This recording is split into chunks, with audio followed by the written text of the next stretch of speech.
Okay, तो start करते हैं सॉफ्ट कंप्यूटिंग से। सॉफ्ट कंप्यूटिंग यूनिट 1, जिसको हम इंट्रोडक्शन यूनिट बोलते हैं। सो फर्स्ट इसमें हम बात करेंगे न्यूरॉन के बारे में। The structural constituent of human brain is known as neuron. Neuron एक simple as a node behave करता है एक्सॉन में, और ये जितने भी सेल्स होते हैं एक सेल से दूसरे सेल में ये इंफॉर्मेशन को पास करते हैं। Second, neural network is also known as artificial neural network भी बोलते हैं इसे, और आर्टिफिशियल न्यूरल सिस्टम भी बोलते हैं, तो both A and B. The neurons also known as, इन्हें नोड्स भी कहा जाता है। ये न्यूरॉन होते हैं और एज अ नोड बिहेव करते हैं, इसे न्यूरोड्स भी बोलते हैं। और इन न्यूरॉन्स के अंदर इंफॉर्मेशन आती है, वो प्रोसेस होती है, देन अदर न्यूरॉन्स को पास होती है। सो ये प्रोसेसिंग एलिमेंट भी कहलाते हैं। सो all of the above answer. In the neuron attached to soma are long irregularly shaped filament called dendrites। dendrites या dendrites भी बोलते हैं इन्हें। और सिंपली ये जो है एक ट्री स्ट्रक्चर कंटेन करते हैं, हर न्यूरॉन के अंदर पाए जाते हैं। जितना भी होता है, जैसे एज अ ह्यूमन बॉडी की बात करें तो यदि आपको कुछ चुभा है, सो ये जो इन्फॉर्मेशन है ये डेंड्राइट्स के थ्रू ही एक से दूसरे में पास होती है। इलेक्ट्रोकेमिकल चार्ज को ये एक दूसरे से पास करते हैं एज अ मैसेजिंग एलिमेंट, मतलब एज अ मैसेज जिस फॉर्म में होता है उसके लिए। Signum function is defined as, so ये phi of I is equal to +1 and this, ये जो ए है ये इसका आंसर है। To generate the final output, the sum is passed to a non-linear filter phi called activation function। Simple activation function की बात करें तो ये जितने भी हम एक न्यूरॉन के अंदर इंफॉर्मेशन दे रहे हैं, अब इस न्यूरॉन से निकल के जो इंफॉर्मेशन दूसरे न्यूरॉन में जाएगी, ये इसमें जो रिस्पॉन्स क्या जाएगा ये डिसाइड करने का काम होता है एक्टिवेशन फंक्शन का। Next, blank function is a continuous function that varies gradually between symptotic values 0 and 1 or -1 and +1। So sigmoidal function इसका आंसर है। सिंपल ये एक्टिवेशन फंक्शन की तरह ही फंक्शन होता है जो लिमिट करता है, मतलब जो भी हमारा आउटपुट होगा उसको लिमिट करता है कि पर्टिकुलर इस रेंज के अंदर ही होना चाहिए।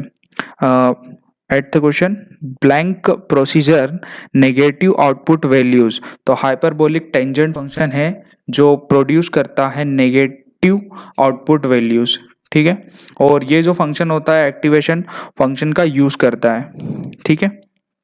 अब नेक्स्ट की बात करें, blank carrying the weight connect every input neuron to the output neuron but not vice versa. So इसका सिंपल ही है कि एक न्यूरॉन से दूसरे न्यूरॉन तक ये चीज जाएगी बट वहां से वापस नहीं आएगी, मतलब एक सर्कल स्ट्रक्चर नहीं होता। सो ये होता है फीड फॉरवर्ड नेटवर्क में। फीड फॉरवर्ड नाम से उसका पता चलता है कि ये साइकिल जो है वो नहीं बनाता है, ठीक है। Next, blank has not feedback loop. Recurrent network जो है इसमें फीडबैक लूप नहीं होता क्योंकि इसका स्ट्रक्चर जो है वो ग्राफ स्ट्रक्चर होता है। So recurrent network has not feedback loop. The 11th one, in the learning method the target output is not presented to the network। जो टारगेट आउटपुट है वो नेटवर्क को प्रेजेंट नहीं किया जाता।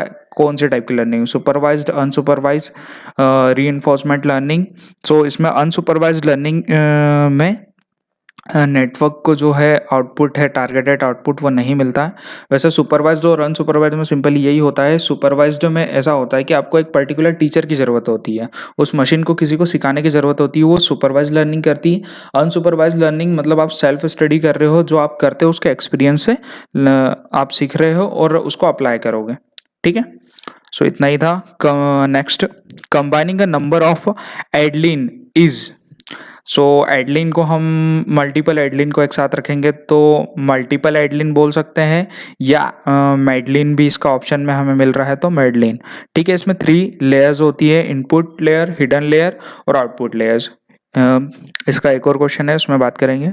Neural network application, neural network की बहुत सारी एप्लीकेशंस होती है और सिंपली जो हमारे पास ऑप्शंस है उसके according pattern recognition, optimisation, problem, weather forecasting, ये तीनों चीज़ें होती है। So all of the above, but हाँ एक सिंपली बात बताएं, जो जितनी रिकॉग्नाइजेशन वाली आपको ऑप्शंस होंगे वो सब इसमें बिलोंग कर रहे होंगे, जैसे character recognisation, face recognisation, speech recognisation. Next, blank is a systematic method of learning multi-layer artificial neural network. Back propagation जो है एक सिस्टमेटिक मेथड होती है। सिंपली इसमें आप ये होता है कि आप फीड फॉरवर्ड में चलते रहते हो, बट आप बैक जाके अपनी जो एरर्स जनरेट हुई है उन्हें आप देख सकते हो, ठीक है। यही होता है इसका, आप पीछे जाके अपनी गलती को सुधार सकते हो, सिंपली बात। Blank is a computational model, तो न्यूरल जो है, न्यूरॉन एक कंप्यूटेशनल मॉडल नहीं होता, सेल भी नहीं होता, न्यूक्लियस सबने पढ़ा है, अभी तक नहीं होता। तो परसेप्शन जो है एक कंप्यूटेशनल मॉडल होता है। सिंपली आपको एक एग्जांपल दे तो आप आईफोन और एंड्रॉयड जो है उनको देख के पता करते हो, तो कैसे देखते हो, आपका जो आई है उसके सेंसर्स ने काम किया, आपके ब्रेन में जो इन्फॉर्मेशन थी उसने काम किया, इन साथ में प्रोसेस हुआ और एक इन्फॉर्मेशन आई कि ये जो है एक हाथ में हमारा जो फ़ोन है वो एंड्रॉयड है और एक है वो आईफोन है, क्योंकि उनके लुक से ही पता चल जाता है, ठीक है। या 6 और 9 को आप यदि एक दूसरे के सामने खड़े होकर देखोगे, जो आपको दिखेगा आप उसे वही पढ़ोगे, आपको वो चीज़ 6 दिख रही होगी बट सामने वाले को वो 9 दिखेगी, ठीक है। Next, intermediary layer is present in, so intermediary layer तो वहीं प्रेजेंट होगी जहाँ मल्टी लेयर्स होगी, और मल्टी लेयर में भी कहाँ, जहाँ पे मिनिमम 3 लेयर्स तो होगी। So multi layer feed forward perception model में होता है इंटरमीडिएटली लेयर, पर्टिकुलर इसमें 3 लेयर्स होती है, input layer, hidden layer and output layer. जो हिडन लेयर होती है इसमें बहुत सारी लेयर्स बिलोंग करती है, ठीक है।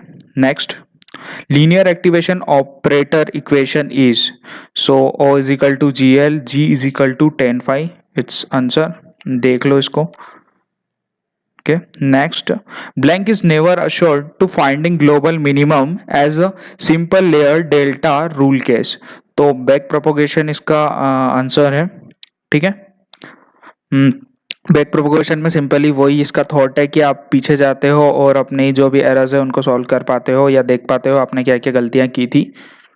अब next question, the test of neural network is also known as inference engine. दो टेस्ट होता है न्यूरल नेटवर्क का, न्यूरल नेटवर्क को हम यूज़ क्यों करते हैं, इन्फ्रेंस इंजन जो एक हमने आंसर लगाया है इसके बारे में सीधे से जाने, तो इन्फ्रेंस इंजन के अंदर हमारे पास होता है नॉलेज बेस, उस नॉलेज बेस से हम क्या अप्लाई करते हैं, हमारे पास जो भी लॉजिकल रूल्स होते हैं उनको अप्लाई करते हैं और उससे इंफॉर्मेशन गेट करते हैं, ठीक है। इन्फ्रेंस इंजन में इतना ही होता है भैया, इससे ज़्यादा कोई बड़ी प्रोसेस नहीं है।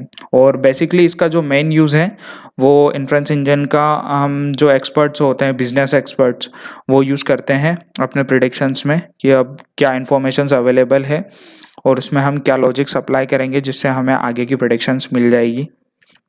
एप्लीकेशन ऑफ बैक प्रोपोगेशन, सो बहुत सारी होती है बट हमारे ऑप्शंस में है design of general bearing, classification of soil, hot exertion of soil, so all of the above. Reinforcement learning या reinforced learning is also known as output based learning, तो reinforcement learning जैसे supervised learning होती है, unsupervised learning होती है, ऐसे reinforcement भी learning भी होती है एक पार्ट, ठीक है।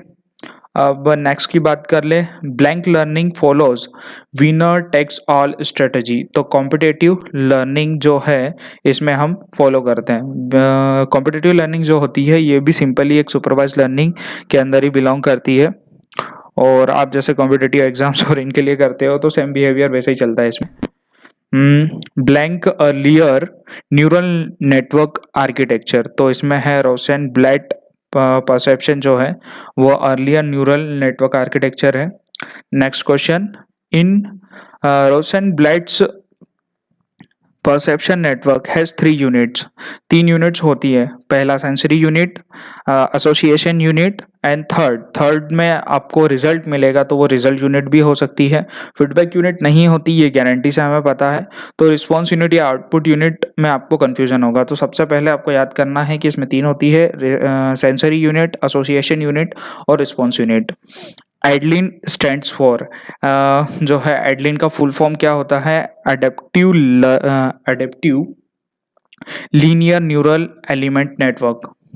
मिलते हैं अगले वीडियो में, जब तक के लिए चैनल को सब्सक्राइब करें और बेस्ट ऑफ लक।